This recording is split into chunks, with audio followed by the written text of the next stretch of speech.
I never questioned my place in the family until the Tuesday morning I borrowed my father's phone to check his calendar.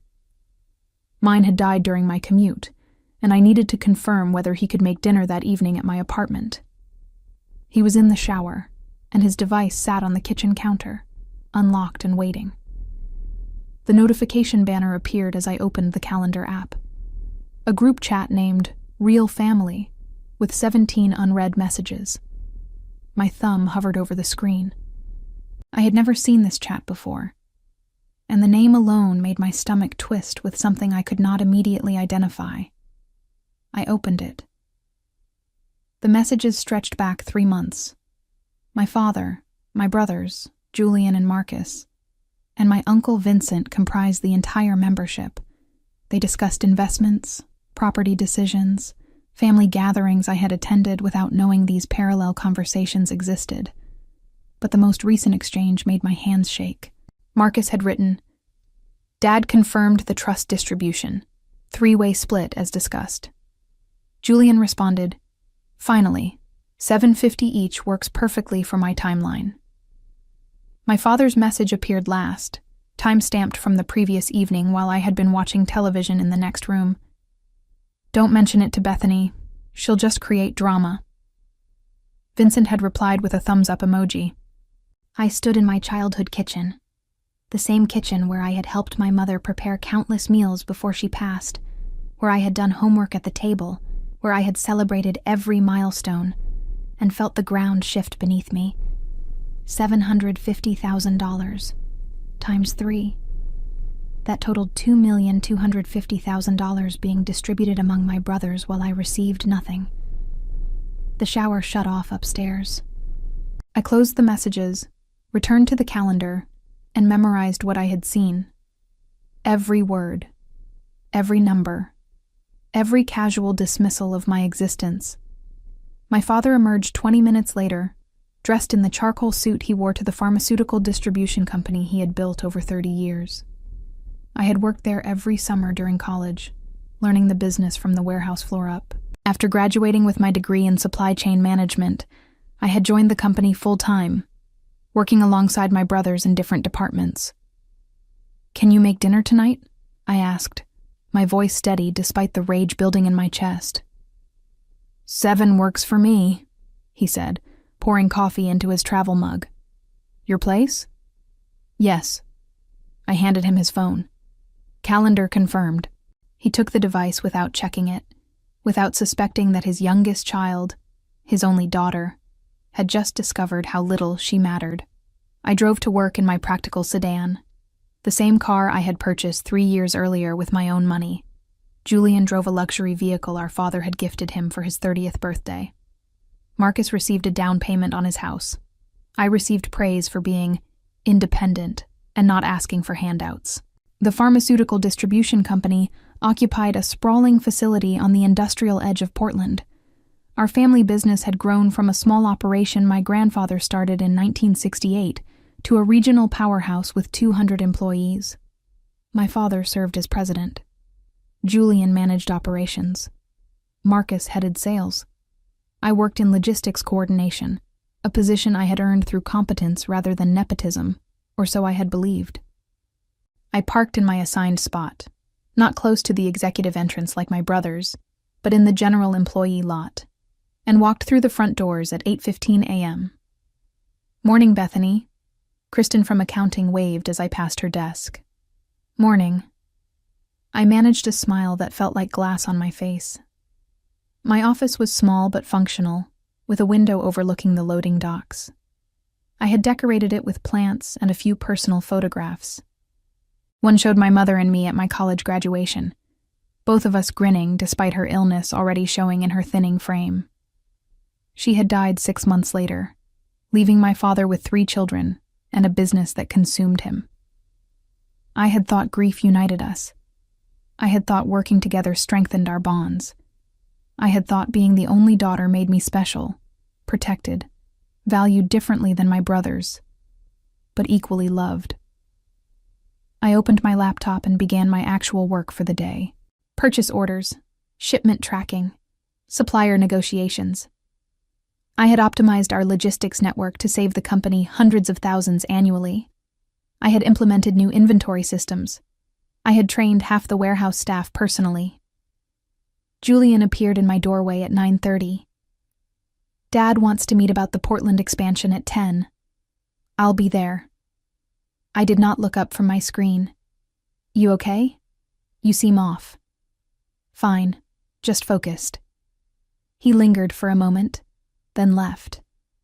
Julian was 33, married with 2 children, comfortable in his position as the eldest son. He had inherited our father's height and commanding presence. Marcus, 31, shared our mother's coloring and easy charm. Then there was me, 27, single, competent, and apparently disposable. The meeting proceeded as expected. My father outlined plans to open a second distribution center. Julian presented operational requirements. Marcus discussed client acquisition strategies. I provided logistics analysis that would make the expansion viable. Excellent work, Bethany, my father said when I finished my presentation. This is exactly why you're invaluable to this company. Invaluable to the company, just not to the family. I smiled, I nodded. I collected my materials and returned to my office, where I closed the door and allowed myself 30 seconds of fury before composing myself and getting back to work. That evening, I prepared dinner with mechanical precision. Roasted chicken, vegetables, a salad. My father arrived promptly at 7, carrying wine he knew I liked. "This looks wonderful," he said, settling at my small dining table. We ate. We talked about work, about his golf game, about nothing that mattered. I watched him across the table and wondered when he had decided I was not really family.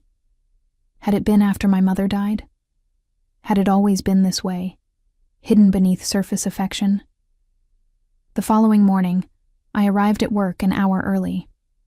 The building was nearly empty, just the security guard and a few warehouse workers starting their shifts. I used my access card to enter the executive floor and walked directly to my father's office. His computer was password protected, but I had watched him type it hundreds of times over the years. Our mother's name and birth year. He had never changed it, even after she died. I logged in. The trust documents were filed in a folder labeled Estate Planning, organized with the same meticulous attention my father applied to everything. I opened the PDF dated 3 months earlier, exactly when the real family chat had begun. The Bradford Family Trust. I read through the legalese with the careful attention my business degree had trained me for. The trust held substantial assets. The company shares, investment properties, liquid accounts. My father had established it 5 years earlier, shortly after my mother's diagnosis, intending to provide for his children after his death. The original document listed 4 beneficiaries: Julian, Marcus, Vincent, and me. Equal shares of 25% each. The amended version, signed and notarized 12 weeks ago, told a different story. Julian, 33%. Marcus, 33%. Vincent, 34%. Bethany, 0%. A note attached to the amendment explained the reasoning. After considerable thought and family discussion, I have decided to distribute trust assets among my sons and brother. Bethany has demonstrated independence and capability that suggests she neither needs nor desires family financial support. This distribution reflects the reality that my sons have families to support and greater financial responsibilities. Greater financial responsibilities. Julian's wife did not work, by choice. Marcus spent money on expensive hobbies and luxury items. Neither struggled, neither sacrificed. I printed the document, returned the computer to its locked state, and left my father's office exactly as I had found it. The security guard nodded at me as I passed. "Early morning, Miss Bethany." "Quarterly reports." I lied smoothly. "Always a busy time." Back in my own office, I sat with the printed trust document and began to plan. The Bethany my father knew would confront him emotionally. She would cry, demand explanations, create the drama he expected. She would make noise that could be dismissed and ignored, but that Bethany had died when I read those messages on his phone. The woman sitting in this office now understood something fundamental about power and revenge. Making noise accomplished nothing. Destroying quietly accomplished everything. I spent the next 2 hours researching, making notes, and forming the skeleton of a plan that would require patience, precision, and absolute commitment. My father had taught me how to run a business. He had shown me how to identify weaknesses in systems and exploit them for profit. He had trained me in strategy and execution. He had created his own destruction. At 9 a.m., I attended the weekly operations meeting. Julian, Marcus, my father, and the department heads gathered in the conference room. I took my usual seat and contributed my usual insights. Nobody noticed anything different about me because nothing visible had changed. Bethany, I need you to handle the Vancouver supplier negotiations next week, my father said as the meeting concluded. They're being difficult about the new contract terms. Of course. Vancouver. Perfect. The beginnings of an idea crystallized. Marcus caught up with me in the hallway afterward. Drinks Friday? Julian and I are meeting some college friends. Can't. I have plans. I did not elaborate. You're always busy lately. Need to make time for family. Family. The word tasted like poison. You're right. I'll try harder. He smiled, satisfied, and returned to his office. I watched him go, tall, confident, completely unaware that his sister had just lied to his face without hesitation. I spent the afternoon calling our Vancouver supplier, a mid-sized pharmaceutical manufacturer that provided 30% of our inventory. The company had been fighting our proposed contract changes for weeks, threatening to find other distributors. My father considered them difficult. I considered them opportunity. This is Bethany from Bradford Distribution, I said when the owner answered. I'd like to discuss a partnership opportunity that might interest you. By the end of the call, I had established the foundation for something my father would never see coming. The supplier wanted better terms. I could provide them, just not through Bradford Distribution. That evening, I met with Diane, my mother's closest friend, and a corporate attorney who had handled various legal matters for our family over the years. We sat in her downtown office with its view of the river, and I explained what I had discovered. Your father removed you from the trust. Diane's expression shifted from friendly to professional. When? 3 months ago. He amended it to exclude me entirely. Did he give you any indication this was happening? None.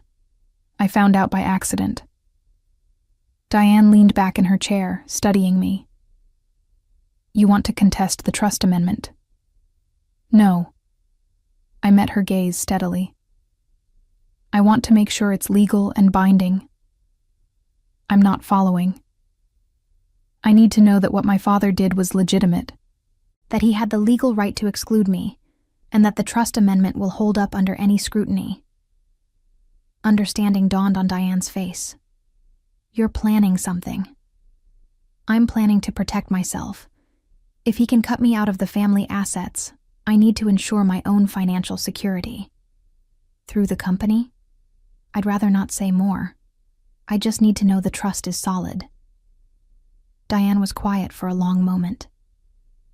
Your mother would be heartbroken. My mother is dead, and my father made this decision knowing exactly what it meant. Give me a few days. I'll review the trust documents and confirm their validity. She paused. Bethany, whatever you're considering, be very careful. Family businesses are complicated, and revenge can destroy more than you intend. I'm not pursuing revenge, I said. I'm pursuing survival. The Vancouver trip materialized faster than expected. Our supplier's stubbornness had created logistical nightmares that demanded immediate attention, and my father sent me north on Thursday morning with instructions to resolve the contract dispute or find alternative suppliers. I boarded the early flight with my laptop bag and a carefully constructed plan. The supplier's office occupied a converted warehouse in an industrial area outside the city center. Trevor, the owner, greeted me personally, a stocky man in his 50s with sharp eyes and a firm handshake. Your father sent his daughter to do the negotiating, he said as we settled in his office.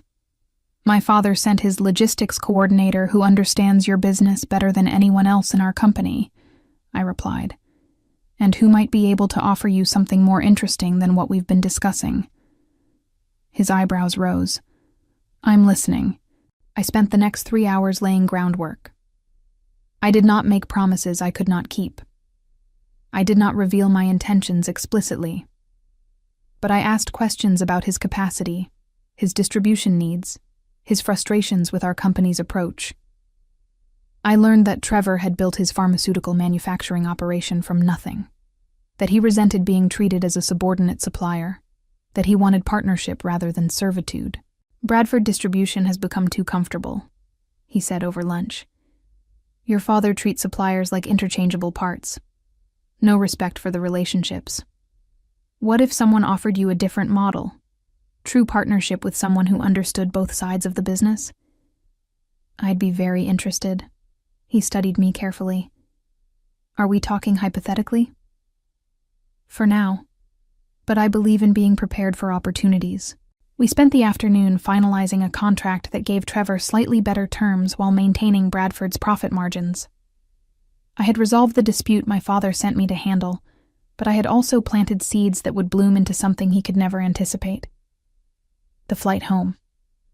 Friday evening gave me time to think. My phone buzzed with a text from Julian. Dinner tomorrow night? Dad wants to celebrate closing the Vancouver deal. I stared at the message. They wanted to celebrate my success while secretly planning my exclusion.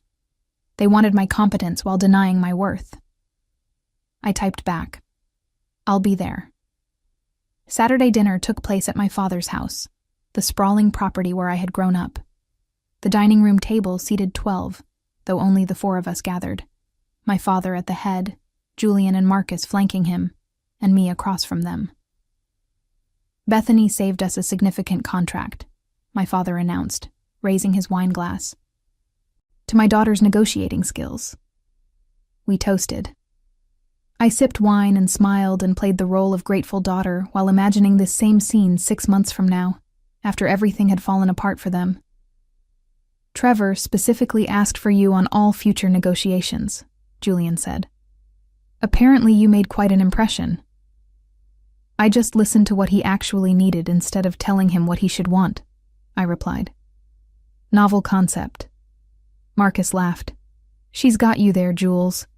We do tend to steamroll suppliers. It's business, my father said. Sometimes you have to be firm. Sometimes you have to be smart, I countered. Firm doesn't work if you're creating enemies. Your mother always said you had her diplomatic touch. My father's expression softened momentarily. She'd be proud of how you handled this. I wondered if my mother would be proud of what I was planning. Then I remembered that my mother had loved me unconditionally, had valued me not for what I could provide, but simply because I existed. She would have never excluded me from anything. Speaking of business, Julian said, shifting the conversation. Marcus and I were thinking about the expansion timeline. We should probably accelerate the Portland opening. They discussed strategy while I observed. This was the dynamic that had always existed. My brothers and father making decisions, me contributing where allowed, but never truly included in the core planning. I had accepted it as natural hierarchy, birth order and gender creating inevitable structures. Now I recognized it as the foundation of my exclusion. They had never seen me as equal. They had simply been better at hiding it before. After dinner, I helped clear dishes despite my father's protests. In the kitchen, surrounded by the remnants of family dinner, I allowed myself a moment of genuine grief. Not for what I was losing. I had already lost that. But for what had never truly existed. You okay, sweetheart? My father appeared in the doorway. Just thinking about Mom. She loved these dinners. She did. He moved to stand beside me at the sink. You know she was incredibly proud of you. You were her greatest joy. Was I yours? The question emerged before I could stop it. Of course. Why would you ask that? Just wondering sometimes if having a daughter was what you really wanted, or if you wished for 3 sons instead. Bethany. His voice carried surprise and what seemed like genuine hurt. You're my daughter. That's never been anything but a blessing. I looked at him directly. Good. I'm glad to know that. He squeezed my shoulder, completely missing the edge in my tone, and returned to the dining room. I finished the dishes alone, and when I left an hour later, I hugged my father and brothers with the same affection I had always shown. Sunday, I spent in my apartment with my laptop, building spreadsheets and researching corporate structures. I contacted Diane and asked about the process for establishing an independent distribution company. I reviewed my savings, substantial, carefully accumulated, enough to start small if I planned correctly. Monday morning, I walked into Bradford Distribution at my usual time, smiled at my usual colleagues, and settled into my usual routine. Nobody suspected that the competent, reliable, invisible daughter had transformed into something far more dangerous. The family group chat I was not supposed to know about continued its conversations. I checked my father's phone twice more over the following weeks, always carefully, always leaving no trace. They discussed the trust distribution timeline. They planned how to present it to me. They agreed that I would understand, that I would accept their reasoning, that I would eventually see the logic. They had no idea what was actually coming. 3 weeks after discovering the group chat, I received an email from Diane confirming what I already knew. The trust amendment was legal, properly executed, and completely binding. My father had every right to exclude me, and no court would overturn his decision. I sat in my office reading her message, feeling the last thread of hope, that small, desperate voice suggesting maybe it was a mistake, maybe it could be fixed, finally die. This was intentional. This was permanent. This was my father's explicit choice. Thanks for confirming, I replied. I'm moving forward with the business entity we discussed. Diane responded within minutes. I'll have the paperwork ready by end of week. Are you certain about this? Completely certain. The business entity I had asked Diane to create was a pharmaceutical distribution company called Cascade Supply Partners. I would be the sole owner. The structure was designed to operate independently while remaining small enough to avoid immediate attention from competitors, including my own family's company. I spent my lunch breaks that week in coffee shops across Portland, meeting with industry contacts I had developed over 5 years at Bradford. I asked careful questions about supplier relationships, client needs, and market gaps. I presented myself as exploring opportunities, testing interest, gathering information for academic curiosity. Nobody suspected I was building a competitor to my family's business. On Wednesday evening, Trevor from Vancouver called my personal cell. I've been thinking about our conversation, about different partnership models. I'm glad to hear that. If someone were to start an independent distribution operation focused on equitable supplier relationships and efficient logistics, I'd be interested in being their primary manufacturer. That's good to know, I said carefully. Hypothetically speaking. Bethany, I've been in this industry 30 years. I recognize ambition when I see it, and I respect someone who's willing to build something rather than just inherit it. I made a decision in that moment. I'm establishing a new company. Small scale initially, focusing on the Pacific Northwest market. I'll need a reliable manufacturer who can provide quality products and reasonable terms. You'll have one. When are you launching? 3 months. I need to secure financing and build out initial infrastructure. I can refer you to some suppliers who'd be interested. Good people who are tired of being treated like commodities by the big distributors. I'd appreciate that very much. We talked for another hour, sketching the outline of a partnership that would form the core of Cascade Supply Partners. By the time we hung up, I had commitments for product supply that would support 6 months of operations. Thursday morning, I attended another operations meeting at Bradford. My father discussed quarterly projections. Julian presented expansion updates. Marcus reviewed sales targets. I contributed logistics insights and pretended everything was normal. The Vancouver contract is performing well, my father noted. Trevor specifically requested Bethany handle all future communications with his company. Happy to continue that relationship, I said. What I did not mention was that Trevor and I were already discussing how to transition his Bradford business to Cascade Supply Partners once my company launched.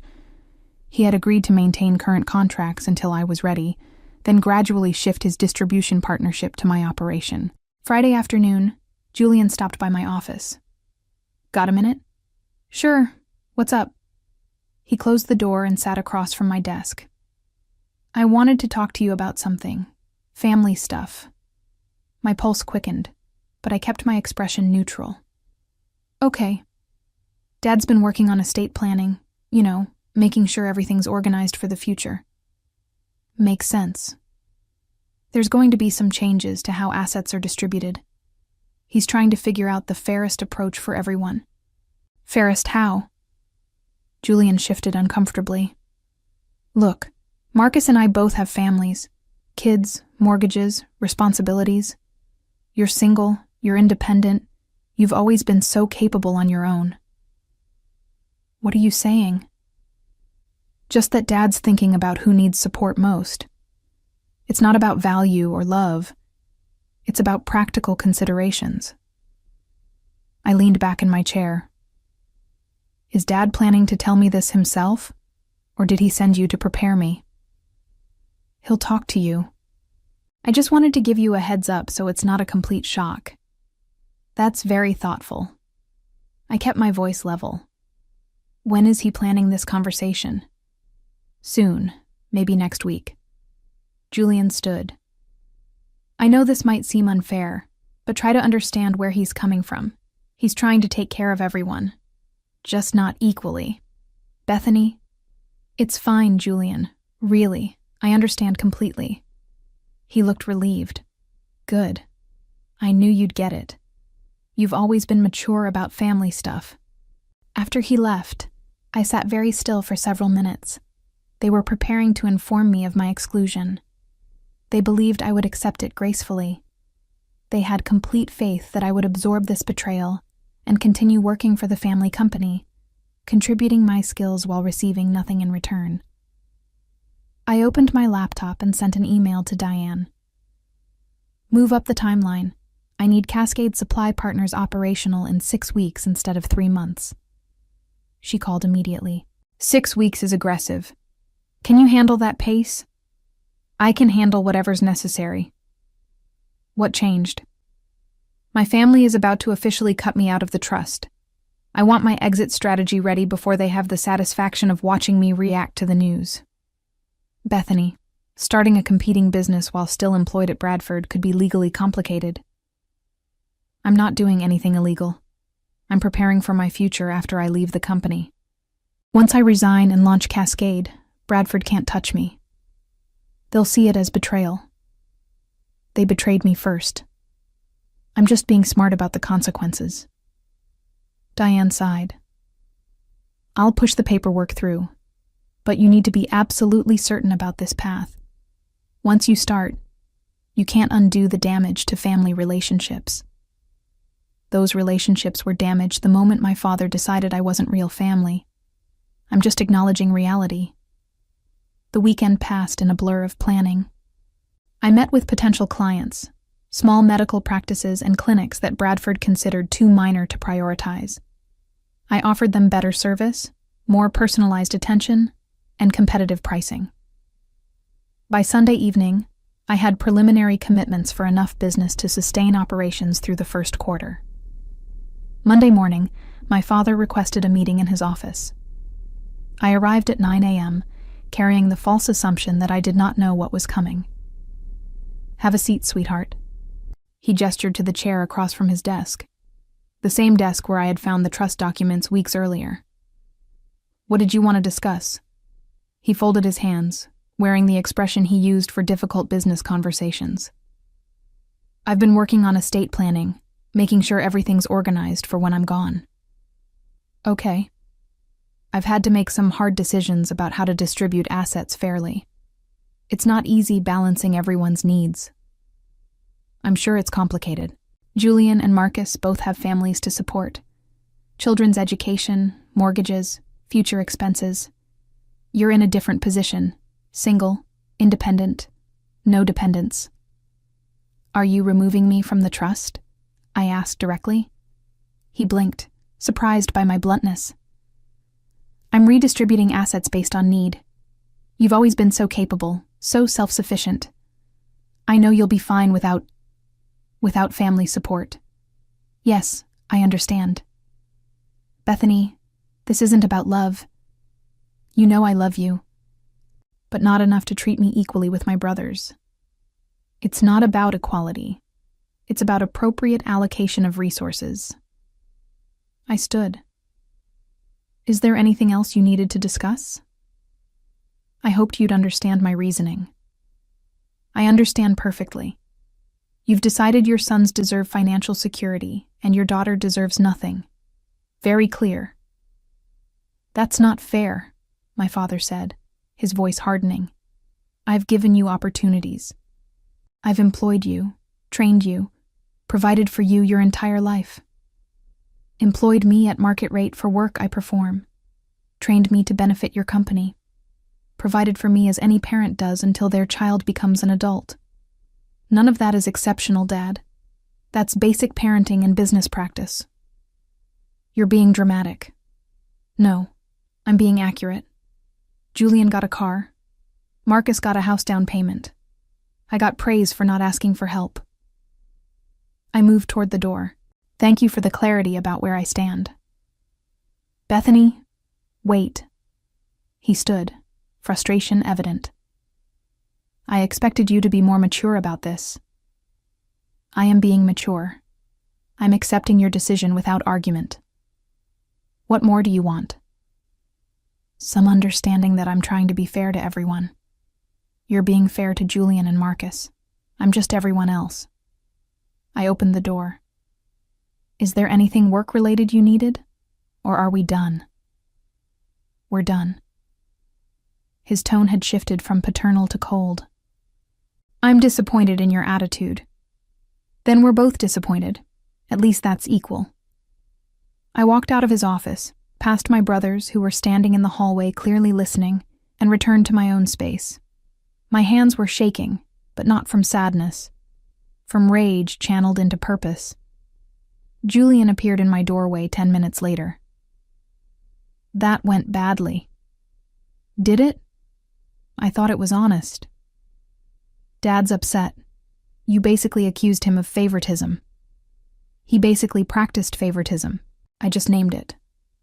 Come on, Beth. You had to know this was coming. Single daughter versus married sons with kids. It's practical. It's discriminatory. But you're right. I should have expected it. I met his eyes. Don't worry. I'm not going to make trouble for the family. Good. Because this company is all of our futures. Not all of ours, I said quietly. Just yours. Marcus joined Julian in the doorway. We heard shouting. You okay? Fine. Just having a realistic conversation about my place in this family. Look, we know this sucks, Marcus said. But you're going to be fine. You've got your salary, your career. You don't need the trust money. Need and deserve are different things. Maybe we can talk to Dad about giving you something, Julian offered. Not an equal share, but something. Don't bother. I understand where everyone stands now. I turned back to my computer. I have work to do. They left eventually, though I could hear them talking in low voices outside my office. Let them discuss. Let them think they had won, that I was wounded but manageable. Every assumption they made worked in my favor. I spent the rest of the day finalizing supplier contracts for Cascade Supply Partners. Trevor had introduced me to 3 more manufacturers willing to work with a new distributor who offered partnership rather than domination. I now had product supply secured for 12 months. That evening, I met with my first official employee.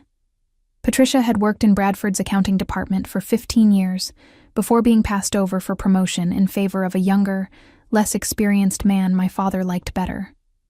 She had given her notice 2 weeks earlier, planning to move to Seattle for a fresh start. We met at a quiet restaurant on the east side. "Tell me more about this company you're starting," she said after we ordered. "Pharmaceutical distribution, Pacific Northwest focus, commitment to ethical supplier relationships and efficient operations. Small scale initially, but positioned for growth. Competing with Bradford. Operating in spaces Bradford ignores.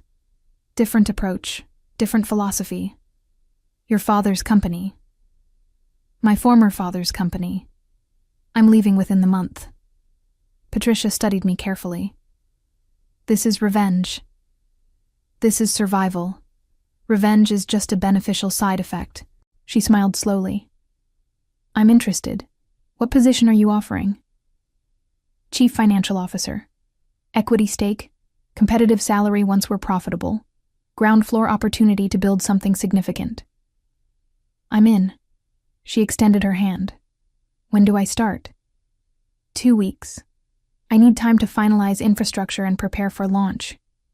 We spent the next 2 hours discussing financial structures, pricing strategies, and operational costs. Patricia was brilliant, detail-oriented, and deeply motivated by the same hunger for recognition that drove me. Bradford had wasted her. Cascade would benefit from her. By the end of the evening, my company had a CFO, a launch date 6 weeks out, and a comprehensive business plan that would position us perfectly to compete with the family business that had rejected me. Wednesday morning, I arrived at Bradford to find an envelope on my desk. Inside was a formal letter from my father, explaining the trust amendment in legal language that made exclusion sound like practical asset management. No apology. No acknowledgement of hurt. Just corporate efficiency applied to family relationships. I filed the letter carefully. Documentation of motivation. That afternoon, I took a long lunch and met with a commercial real estate agent. Cascade needed office and warehouse space. We toured 3 properties, settling on a facility 15 miles from Bradford's location, close enough to compete for clients, far enough to maintain independence. "When do you need possession?" the agent asked. 30 days. Can that be arranged?" "For the right client, absolutely." I signed the lease agreement that evening. Cascade Supply Partners now had physical infrastructure, supplier relationships, initial clients, key personnel, and a founder who understood every vulnerability in her primary competitor's operations. Thursday morning, Julian cornered me in the break room. "Dad's still upset about your reaction." "I'm sure he'll survive the disappointment." "Could you at least pretend to be grateful for everything he has done for you? Could he at least pretend to value me as much as he values you?" I poured coffee, keeping my movements calm. "What do you want, Julian? An apology? Acceptance? What performance will make everyone comfortable?" "I want my sister back. The one who was reasonable and understood family dynamics. That sister believed she was actually part of the family. She was wrong." I headed toward the door. This version of me is much clearer about reality. "You're being selfish." I stopped, turned. Yes, for the first time in my life, I'm prioritizing myself over family loyalty. It's remarkably liberating. "Dad could fire you." "He could, but he won't, because I'm too valuable to operations. That's what makes this especially perfect. I'm useful enough to keep, just not valuable enough to include." I left him standing in the break room and returned to my office, where I spent the afternoon documenting every client relationship I had built, every supplier contact I had developed, every process improvement I had implemented. All information that would transfer with me to Cascade. At 5 p.m., I received a text from Marcus. "Family dinner Sunday. Dad wants to move past this awkwardness." I replied, "I'll be there." One more performance. One more evening of pretending everything was fine, while I finalized the destruction of everything they had built on my exclusion. Sunday dinner was a masterclass in tension disguised as normalcy. My father grilled steaks on the patio. Julian's wife brought a salad. Marcus opened wine. I arrived with dessert and a smile that concealed calculations. "I'm glad you came," my father said when I walked in. "Family is important, regardless of disagreements." "Of course," I replied. Nothing is more important than family. Julian's children ran through the house, noisy and oblivious. His wife, Stephanie, kissed my cheek. "Don't let the boys get you down. You know how they are. Traditional thinking." "Very traditional," I agreed. Marcus clapped my shoulder. "Good to see you're not still mad. We were worried you'd stay upset." "I've had time to think, to understand everyone's perspective." My father looked relieved. "That's my girl. I knew you'd see reason." We ate dinner on the patio, surrounded by the garden my mother had planted years ago. Roses she had tended bloomed along the fence. I remembered helping her prune them, learning the difference between productive cutting and damage. She had taught me that sometimes you have to remove dead wood to encourage new growth. "The expansion is moving faster than projected," Julian said between bites. "We might open the new facility by fall instead of winter." "That's ambitious," I noted. "Logistically challenging with our current staffing. We'll manage, we always do." "What about supplier relationships? Trevor mentioned Bradford's been pushing aggressive terms with several manufacturers." Julian waved dismissively.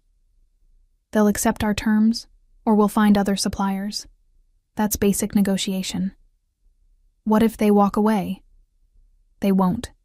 They need us more than we need them." I smiled, saying nothing, thinking about Trevor and 3 other manufacturers who had already committed to Cascade instead of Bradford. Julian's confidence was built on assumptions that were already crumbling. After dinner, my father pulled me aside. "I appreciate you being here. I know the trust situation is difficult."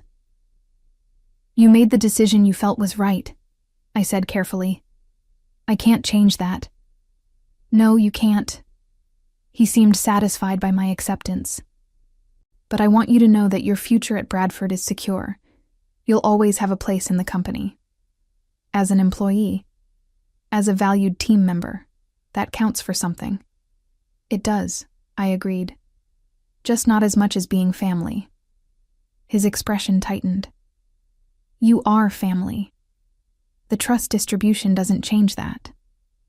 If you truly believe that, then we're operating with different definitions of family." I touched his arm gently. "But I'm not going to fight you on it. You have the right to distribute your assets however you choose. Thank you for understanding." I left shortly after, hugging everyone with appropriate warmth. In my car, I allowed myself a moment of pure satisfaction. They thought I had surrendered. They believed my calm acceptance meant resignation. They had no idea I was counting down to detonation. Monday morning, I submitted my resignation letter to Human Resources. 2 weeks' notice, professional language, no explanation beyond pursuing other opportunities. The HR director called me immediately. "Bethany, is everything okay? Does your father know about this?" "I haven't discussed it with him yet. I wanted to file the paperwork first." "This seems sudden. Is there anything we can do to change your mind?" "No, but thank you for asking." She processed the resignation with obvious reluctance, and within an hour, my father stormed into my office. "What the hell is this?" He waved the resignation letter. "My notice. I'm leaving Bradford." "Why?" "I've decided to pursue opportunities that offer better growth potential." "What opportunities? You haven't been interviewing." "I have plans," I said simply. "This is the right move for my career." "This is about the trust. You're throwing a tantrum." "This is about recognizing that my future here is limited. You've made it clear that I'm an employee, not an owner. So I'm going to find somewhere that values my contributions differently." "You're being ridiculous. Where are you going to find a better position?" "I'll figure it out." My father's face reddened. "You're going to a competitor, aren't you? You're going to betray this family by working for someone else in the industry. I'm not betraying anyone. I'm making a career decision based on my own interests, exactly like you made a financial decision based on yours. If you go to a competitor, I'll make sure you never work in pharmaceutical distribution again. That would be petty and vindictive, I said calmly, but you're certainly entitled to try. He stared at me, anger and confusion warring across his features. I don't understand you anymore. You never did. You just didn't notice until I stopped pretending. Julian and Marcus appeared in the doorway. What's going on? Julian demanded. Your sister is quitting. Bethany, come on, Marcus said. Don't do this. Don't let pride ruin your career. My pride isn't ruining anything. I'm making a rational choice based on clear evidence about my future here. We can work this out, Julian tried. Talk to Dad. Negotiate something. There's nothing to negotiate. Dad made his decision about my value. I'm making mine about where to invest my time and skills. You're making a mistake, my father said coldly. A serious mistake that you're going to regret. Maybe. But it will be my mistake to make. I spent my final 2 weeks at Bradford documenting processes and transitioning responsibilities. I was professional, thorough, and gave no indication that I was doing anything except preparing for a graceful exit. On my last day, my coworkers threw a small goodbye gathering in the break room. Cake, cards, wishes for success. My family was notably absent. Patricia, still finishing her final week before officially leaving, found me alone in my now empty office that afternoon. Ready? Completely ready. They still have no idea? None. They think I'm going to another company, maybe taking time off. It hasn't occurred to them that I would compete directly. It's going to be nuclear when they find out. That's the idea. We walked out of Bradford Distribution together at 5 p.m. on the last Friday in May. The sun was warm, the sky clear, and my future, terrifying and exhilarating, stretched out ahead. Cascade Supply Partners would officially launch the following Monday. I had spent 6 weeks building infrastructure, securing suppliers, recruiting clients, and preparing for war disguised as business competition. My father had taught me strategy. My mother had taught me patience. My brothers had taught me that loyalty meant nothing if it was not reciprocated. Now I would teach all of them what happened when you underestimated the person you had decided was not real family. The weekend before launch, I received one final text from the group chat I was never supposed to see. Marcus had written, "Bethany's gone. Good riddance to the drama." Julian replied, "She'll come crawling back when she can't find another job." My father's response, "Let her learn the hard way. Maybe she'll appreciate what she had here." Vincent added, "Family business is better without the emotional complications." I took a screenshot, saved it, and deleted the notification. Evidence of their complete blindness to what was actually happening. Monday morning, I stood in Cascade's small warehouse, watching Patricia finalize inventory systems and our first shipment being loaded onto trucks. My phone rang. Trevor, from Vancouver. "First order is shipping today. Welcome to business ownership, Bethany. Thank you for believing in this." "I'm not believing in the business. I'm believing in you. Big difference." The trucks rolled out at 9 a.m., carrying pharmaceuticals to 6 different clinics that had quietly shifted their orders from Bradford to Cascade. Small accounts, barely noticeable in Bradford's portfolio, but enough to fund operations and prove the model worked. By noon, I had confirmation that all 6 deliveries had been successful. By 3 p.m., 2 more clinics had requested information about switching to Cascade. My phone buzzed with a call from Julian. I let it go to voicemail. He called again. Again, I ignored it. The 3rd time, I answered. "Yes? What the hell did you do?" "I started a business," I said calmly. "Is there a problem?" "You started a competing business, using our suppliers, stealing our clients." I started an independent business using suppliers who chose to work with me and clients who prefer my service model. Nothing was stolen, Julian. They made choices. This is betrayal. After everything this family has done for you. After everything this family has done to me, I corrected. Let's be precise about the sequence of events here. Dad wants to talk to you, now. I'm busy running my company. He can schedule a meeting like any other business contact. Bethany, this is serious. You're attacking the family business. I'm operating a legitimate competitor. If Bradford can't handle competition, that sounds like a Bradford problem. I ended the call. 5 minutes later, my father called. I answered on the 4th ring. What do you think you're doing? His voice shook with rage. Building a pharmaceutical distribution company, Cascade Supply Partners. We officially launched today. Using information you stole from Bradford. Using relationships you developed while employed here. Using knowledge I earned through years of work and relationships I built through professional competence. All of which belongs to me, not to Bradford.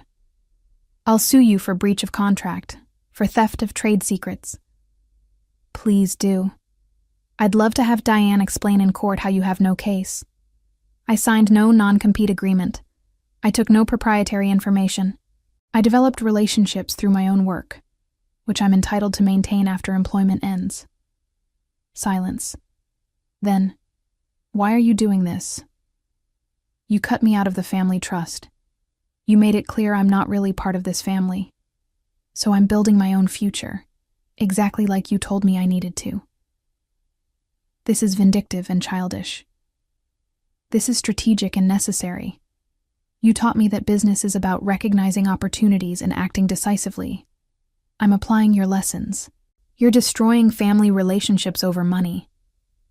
You destroyed family relationships when you decided your daughter wasn't worth the same consideration as your sons. I'm just responding appropriately to that reality. If you continue this, you'll never be welcome in this family again. I stopped being welcome when you created a group chat called Real Family and excluded me from it. I'm just accepting what you already decided. I hung up. Patricia appeared in the office doorway. I heard shouting. Your family? Former family. They've discovered Cascade exists. How bad is it going to get? Much worse before it gets better, but that's fine. I planned for worse. The rest of the week proceeded exactly as I had anticipated. My father called repeatedly, leaving voicemails that escalated from angry to threatening to almost pleading. Julian sent texts demanding I shut down Cascade immediately. Marcus tried the concerned brother approach, suggesting I was having some kind of breakdown. I ignored all of them and focused on business. By Friday, Cascade had secured 12 client accounts, small clinics and practices that Bradford had neglected, but collectively representing substantial revenue. More importantly, word was spreading through the medical community about a new distributor that actually paid attention to client needs. Saturday morning, I met with 3 doctors who ran a small practice consortium. They controlled purchasing for 15 clinics across the Portland metro area. Bradford has been our distributor for 8 years, the lead doctor said, but their service has declined significantly. Orders are late, customer support is terrible, and they treat us like we should be grateful for their attention. Cascade's model is different, I explained. We prioritize relationships over volume. Every client matters, regardless of order size. We've heard you worked at Bradford, that you're the owner's daughter. I worked there for 5 years. I learned what not to do. He smiled.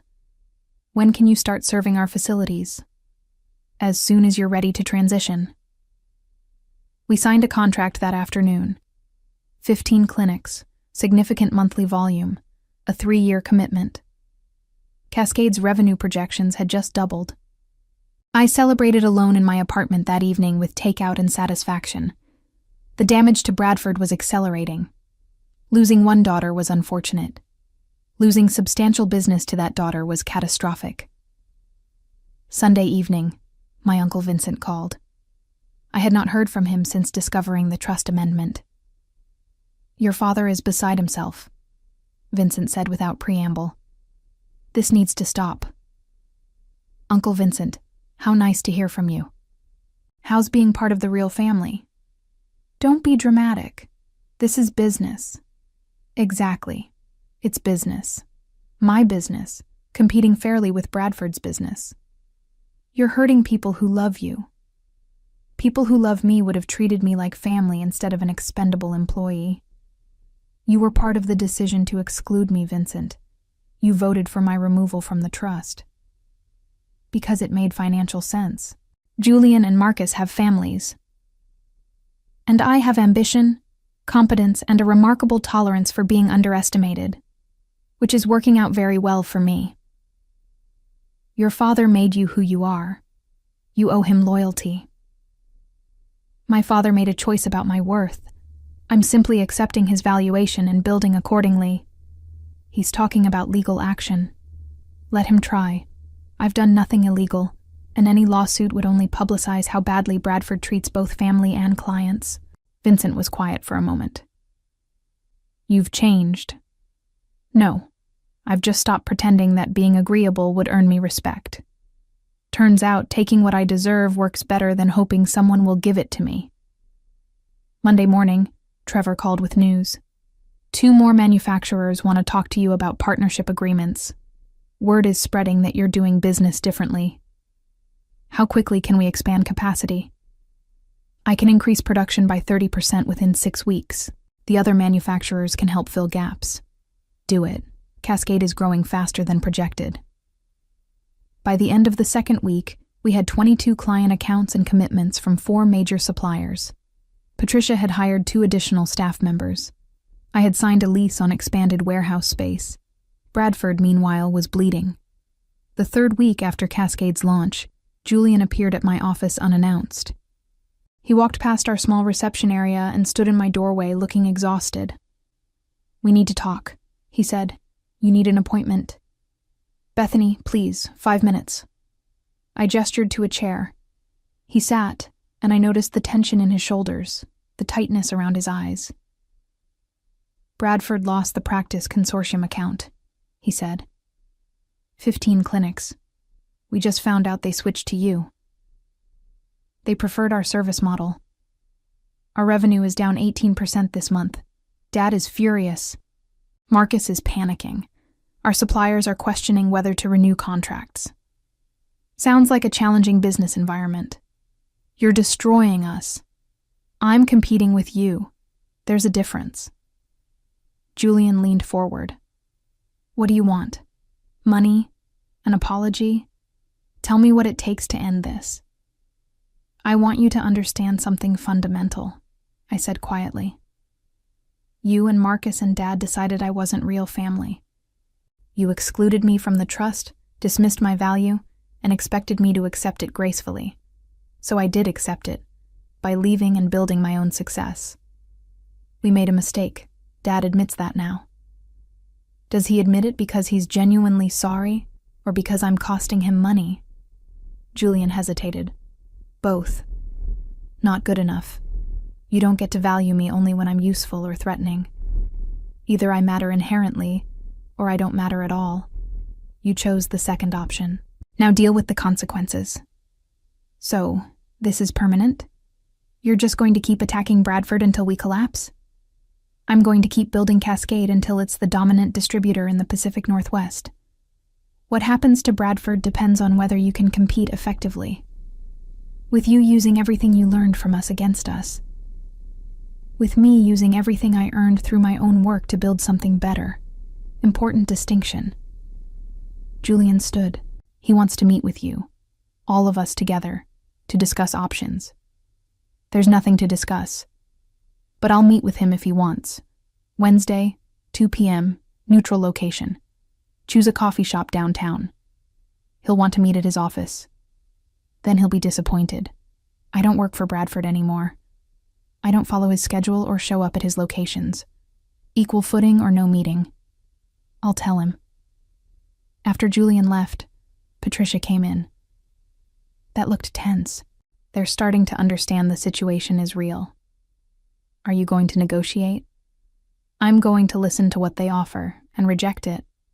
This isn't about reaching an agreement. It's about making them understand that their decisions have permanent consequences.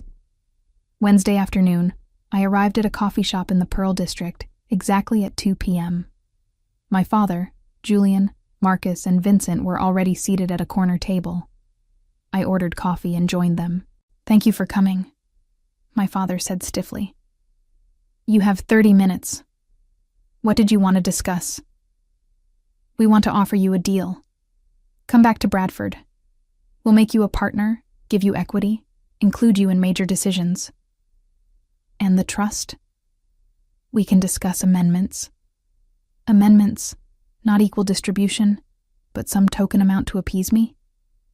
"A fair amount based on—" "Stop," I interrupted. "Let me be very clear. I have zero interest in returning to Bradford in any capacity. I have my own company, which is profitable, growing, and positioned to overtake your market share within 18 months.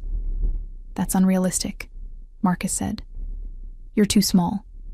I was too small 3 weeks ago. Now I have 22 accounts, 5 supplier partnerships, and aggressive expansion plans. In 6 months, I'll have 50 accounts. In a year, 100. Bradford's business model is outdated. Your client service is terrible, and your supplier relationships are exploitative. I'm offering better alternatives, and the market is responding." "We can improve," Julian argued.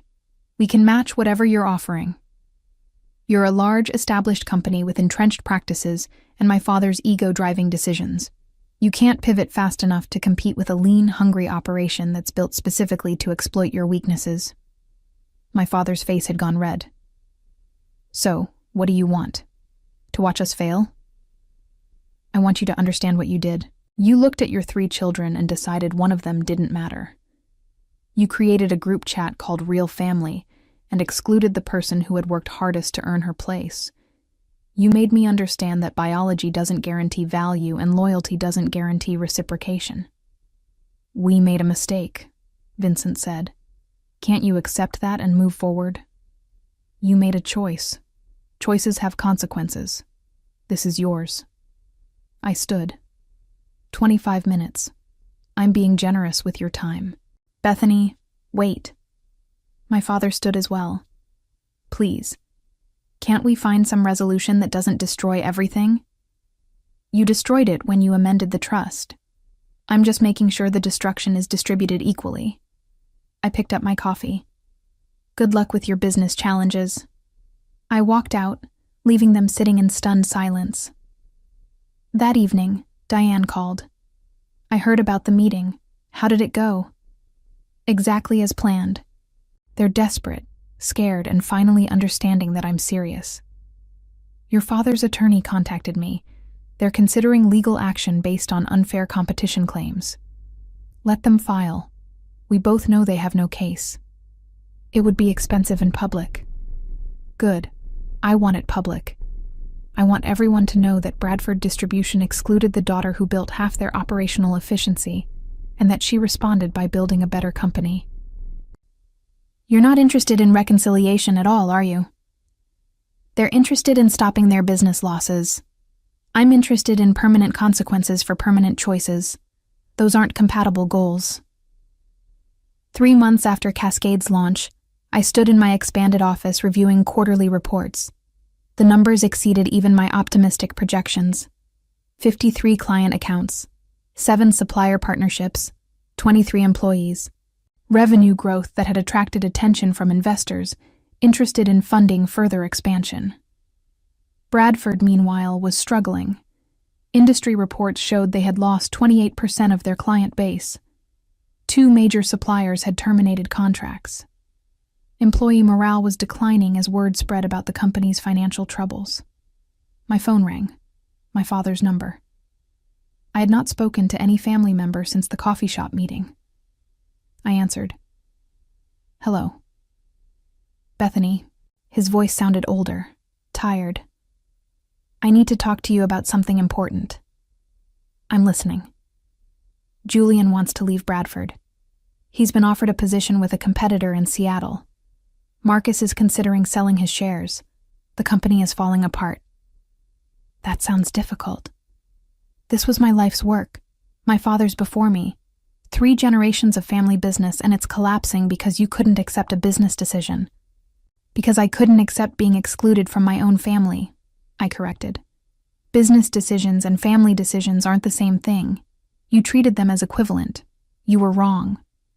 What will it take to end this? Name your terms. There are no terms. Cascade isn't about Bradford anymore. It's about building something excellent that happens to compete with you. If Bradford fails, it fails because you couldn't adapt, not because I destroyed you. You took everything I taught you and used it as a weapon against me. You taught me that competence matters, that strategy wins, that sentiment is weakness in business. I'm applying every lesson perfectly. I never taught you to betray family. You taught me that I wasn't really family. That was the most important lesson of all. Silence stretched between us. Then, your mother would be ashamed of you. My mother would have never excluded me from the trust. She would have never created a secret group chat about real family. She would have loved all her children equally and treated them fairly. My voice remained steady. You don't get to invoke her memory to manipulate me. She's dead, and you made these choices alone. I'm sorry, he said finally. I made a terrible mistake with the trust. I was wrong about how to handle the distribution. I should have talked to you. Should have considered your feelings. That's a good apology. Unfortunately, it comes about 6 months too late, and only after I've become a genuine threat to your business. What would have been the right timing? Before you amended the trust. During the family discussion I was never invited to. Any point when you actually valued my input, rather than assuming my compliance. Can we fix this? The trust? That's a legal question for your attorney. Our relationship?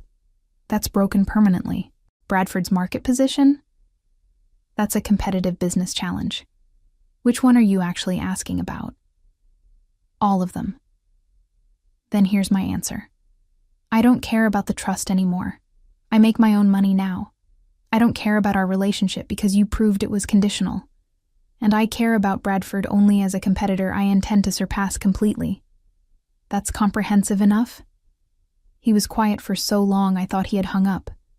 Then, I never wanted this. You wanted a family structure that prioritized your sons and excluded your daughter. You got exactly what you wanted. Everything that followed was just logical consequences. Julian said you're planning to expand into Washington and Oregon territories.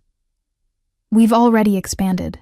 Cascade now operates in 4 states with plans for California by next quarter. You're going national. Eventually, we have investor interest and market demand. Turns out people like working with a distributor that treats them like partners rather than revenue sources. That was always Bradford's approach. Bradford's approach was your approach. Efficient, profitable, and completely transactional. It worked for decades. But markets evolve, and you didn't. I did. So you're just going to keep growing until Bradford is irrelevant. I'm going to keep growing until Cascade is the dominant pharmaceutical distributor on the West Coast. What happens to Bradford is your problem to solve.